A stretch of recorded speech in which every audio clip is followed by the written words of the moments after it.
Located inside Grand Staircase-Escalante National Monument is a very fun place to explore called Toadstools. One cool thing about this adventure is that you don't need to be a super hiker to visit these unique rock formations. The hike to the Toadstools Hoodoos is only 1.8 miles round trip with 141 feet of elevation gain. The vast majority of that gain comes at the end because most of this trail is pretty much flat. If you are doing this hike in the warmer months, be sure to bring plenty of water and sunscreen. There's little to no shade on this trail, so even though it is a shorter hike, you're going to be in the elements almost the entire time. Along the way, you're going to get to see some of Mother Nature's handiwork firsthand. Everything from strange erosions to striped mountains to the hoodoos off in the distance. Since the trail is so short, you can probably be in and out in about 1 to 2 hours, which makes this a great spot to hit if you like to hit several different locations in a day. This hike is also great for families with small kids and older hikers as well. You can also bring your four-legged hikers with you as long as you keep them on a leash and please clean up after them. The trail is quite easy to follow and you're going to be staying in the sandy washes for the first 4/10 of a mile. After that, you will see a trail marker that will let you know when it is time to climb up out of the wash and begin the elevation gain. Even though this is quite a simple climb, shoes with good traction will make things easier for you here. At this point, you're going to be coming up on a somewhat narrow land bridge, so if you did bring small kids or if you're just not sure-footed, please be careful. After that, you are on to the final climb up to the Hoodoos. The good thing is that the roughly 100 feet that you will be gaining is spread out over 3/10 of a mile, so it's never going to be very steep. And before we knew it, we were at the Hoodoos.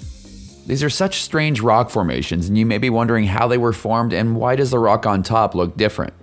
The rock on top of the Hoodoos is made from a material known as Dakota sandstone, while the pillar portion of the hoodoo is made from a much softer material known as Entrada sandstone. As time goes on, the elements erode away the Entrada sandstone, leaving the Dakota sandstone perched on top like a cap. This is a mutually beneficial relationship though, and the Dakota sandstone does give the rest of the hoodoo some protection from the elements. As you wander around, you'll see hoodoos in different points of the life cycle. Some like this one here look like they have a nice long life ahead of them. Others look like they're one strong breeze from coming crashing down. But one thing's for sure, we need to do our best to protect the hoodoos. Please do not touch or climb on them. In addition to all of the cool hoodoos, there's also this beautiful white sandstone cave in the back that's pretty cool to check out. As we were leaving the cave and walking back towards the hoodoos, we decided to make a right even though the area looked a little bit on the barren side. I'm glad we did because this is where you get to see the hoodoos in their beginning stages. Some look like a boulder just sitting on top of a mound of dirt, but one day, a long time from now, this will be a hoodoo as well. Once you get to this area, there isn't really a hiking trail anymore and you can just walk around and explore. We would like to go back and explore even further, but unfortunately for this day, we had a couple more stops to make still, and so we had to start heading back. This is an out and back trail, so you will be heading back the same exact way that you came in. The good thing is that pretty much every hill you will be encountering on the way back is going to be downhill. As we left the hoodoo area, I couldn't help but take one last look at the hoodoo on the left here and wonder how much longer it's going to last because it is getting really thin. Hopefully it still has plenty of time left, but I guess we're going to have to wait to see until our next visit to the area.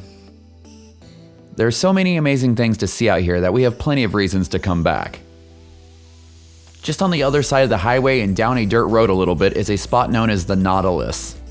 I'll put a link to that video in the upper corner just in case you want to check that one out as well. While V and I are amazed by all of these unique rock formations, we are definitely not geologists. All the information that we have about the forming of the hoodoos was found through internet research.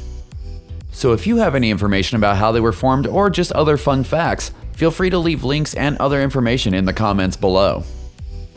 We love learning new things and we're pretty lucky to have some pretty dang smart viewers. And that's going to do it for our visit to the Toadstools. If you enjoy our adventures, be sure to subscribe and hit that bell icon so you get notified when we make new videos. Check us out on Instagram at thatadventurelife_official. And for all the information about this hike as well as other awesome things to do in Utah, head on over to thatadventurelife.com.